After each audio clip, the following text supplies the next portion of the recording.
Hi there, Virgo. This is Miss Joan of Miss Joan's Tarot on the Hill, and I'm here to talk to you about February 19th through the 25th. And I am using a new deck this month about the Animal Wise Tarot by Ted Andrews. It's very fun. I really like it. It has all the critters, and we are looking at the final week of February. Once I pull down these cards, we'll get into it.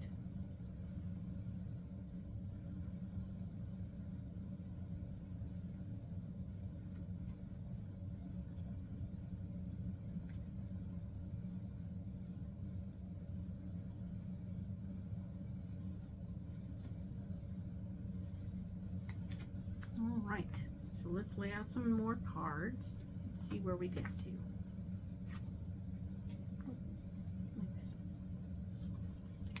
All the cards will face me. It doesn't change the meaning of the card. It just means don't read them upside down. Yay!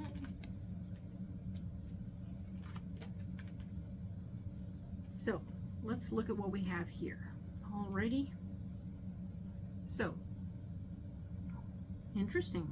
I'm seeing some repeat right here. So, let's look at this. We have the Wheel of Fortune. We were talking about your karma from last week coming to play again this week. So, the stuff that you do and how you might be healing some of your past karma with somebody, either by not getting over entangled, which is what we were focused on last week, is not getting over entangled, because you don't want to get over entangled.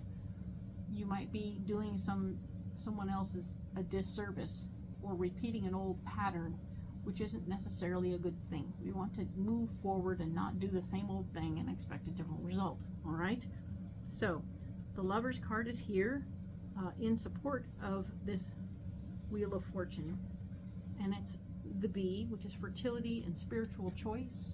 Fertility and spiritual choice. So bees are known very much so for having been able to create lots of good things. Number one, they fertilize everything. They do their pollen project, and we benefit big time.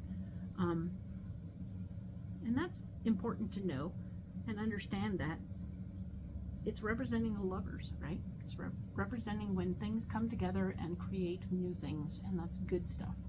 So as you move forward through this week, we want you to remember the fertility that came from that relationship is great, cool, but you can't rely on it, because even an old flower pot that's been left alone for too long, the dirt becomes infertile, and you have to like regroup it, empty it out, start over.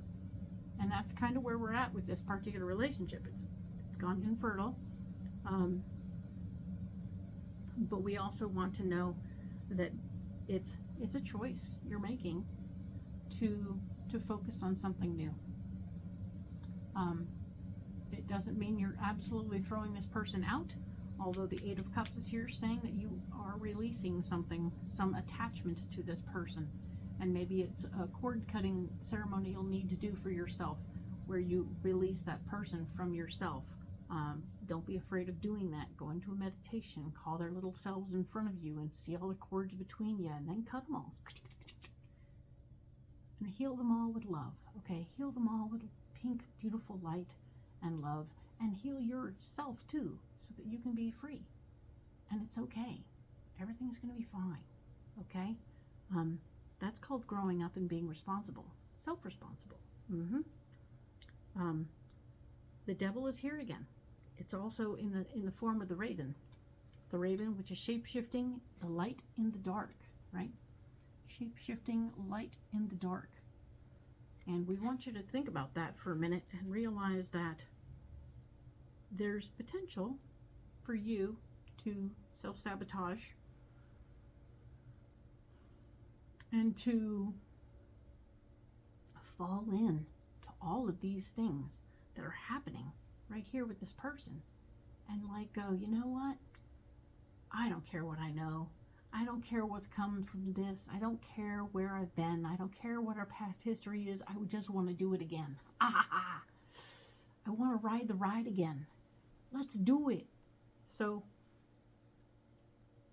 just know and understand that By doing this, you are making a choice to ride the ride again. And come what may, good, bad, or indifferent, it's not going to change. It's going to be the same old ending, which is very unpleasant from what I recall. So Virgo, let's try some new things. Yeah, step into some new concept, new way of doing things that doesn't involve continuing on with the same old dance with somebody who steps on your toes. All right? Okay, so the Eight of Cups shows up, and we're talking about the Eight of Cups being you releasing something that you loved very, very much, but it no longer serves you, and you need to release it. Walk away from it. It will suck. It will hurt. It will not be fun, but it will be healthy. It will be new. There was something brilliant on the other side of the mountain, okay? You just got to get over it. Got to get over that mountain and know that you're freer from the lack of the weight of carrying the other person, all right? It's a lot to say, and very easy for me to say, and I appreciate the pain that goes into this, though. I am no spring chicken, and I am a person who's lived. So the next card that comes with this is the Wheel of Fortune. Again, we're repeating it, only in this case it's the bear. Heeding the inner voice and cycles. Heeding the inner voice and cycles. So you're going to get a lot of information coming to you. We were talking about your inner voice over here as well. But paying attention to the ebbs and the flows that you're feeling. If you're not having the big energy to just take a big jog down the beach, then that's okay. You don't have to. If your cycle has told you, guess what? We're going to stay in bed for another 2 hours.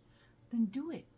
Try and honor the part of you that is trying to regulate you and help you feel better so that you can move forward. Sometimes we push ourselves to stay on a given schedule, but we just wipe ourselves out if we never recharge, right? So this is about recharging. This is about paying attention to the inner cycle,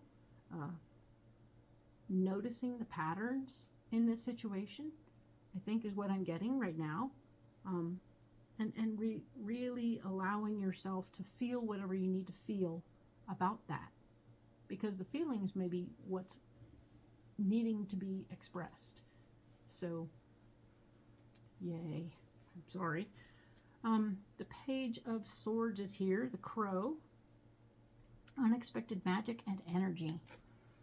Unexpected magic and energy.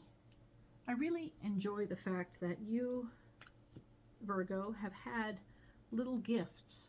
Even though you're going through this emotional stuff, you've had little gifts pop up everywhere along the way. You had the Fool, and you had the ladybugs. You had all those wonderful things happening for you over the past weeks. So this is like another little morsel of goodness. Yes, it's in the blocked department, but because it's the Page of Swords, traditionally information about like power and whatnot. What I'm hearing from the unexpected magic and energy from the Crow is very simply that, you know, they're tool users, they find magic everywhere, they drop their feathers, that's magical when you find them. Keep an eye out for feathers. Even though you're going through this emotional stuff, I think you're going to find little bits of magic here and there that will remind you that you're not alone in this project. You're not walking by yourself. You have support. And if your elders leave you feathers, if your elders leave you pennies, if your elders leave you whatever they leave you, you know when those little things happen that tell you that you're being watched over. Keep an eye out, because this particular week, those things are going to be helpful, especially when you're going through this potentially painful, struggly thing of letting somebody go that you've held on to for a long time. The solution is, of course, the Two of Swords. We had talked about it before. The Two of Swords tends to say that you're sitting in a situation of fear, and the best answer and solution to the Two of Swords, because she's wearing a blindfold and she's got her swords up, she's afraid But if you look at the water behind her, there's nothing really going on. If she would only just put the swords down and take the blindfold off, she'd see that she's not in a position where she needs to be afraid. She's okay. There's nothing bad going on behind her. Everything is okay. So that's the system, and the goal here is to try and get to the place where we can be unclench when there's really nothing bad happening, right? Okay, so we need to relook at it and go, oh, okay. There's nothing to be afraid of right here. I'm okay. Excellent. And yes, I have a cat. So the other card that comes next is the Bat, which is the Hanged Man. New truths and perceptions. New truths and perceptions, which has to do about getting new perspective. Looking at it from a different angle, right? Don't keep looking at it from the same direction. Look at your new situation that's coming up for you from a new perception. And you know, there's times when we have to just let other things go so that we can move forward. Meaning that the burden is too heavy to go up the hill. So we unpack our bags and we get rid of the things we don't need when we're going uphill. We definitely want to bring a rope, but we definitely don't need to bring that little rock collection we've been picking up as we went along. So we just put the little rocks down and we, you know, regroup. And we look at the truths. There are new truths now that we've stepped through this doorway. Be open to that. The Bat uses all that good stuff that knows how to do sonar and stuff to see things in the dark. So it can see things that you can't normally see. So yeah, you can see things now that you couldn't see before because you were so entwined in the old relationship. So now that you're on the other side of that, you can do what you need to do. Perfect. Good job. I'm hoping that you'll take that information and bathe in it and allow yourself the joy of that. And we will see what comes next. We have the Queen of Cups, which is the Cricket. Intuition and power of belief. There you go. The Cricket. Let's get to the black scoopy one. Anyway, but this Cricket is telling me that yes, indeed, your intuition is on point. Everything is coming up now. Everything that had been before is now able to be released, and you're going to be like, okay, all right, now I'm starting to feel new things. I'm starting to notice new things. I'm starting to feel better. And as that happens, you'll have new epiphanies, new ideas, new information is coming your way. You can definitely follow your gut, okay? So do that. Pay attention to your feelings. Pay attention to your intuition and know that you're moving forward. Congratulations, Virgo. You've done it. Ta-ta! You are free. Good job. We will talk in March. Thank you.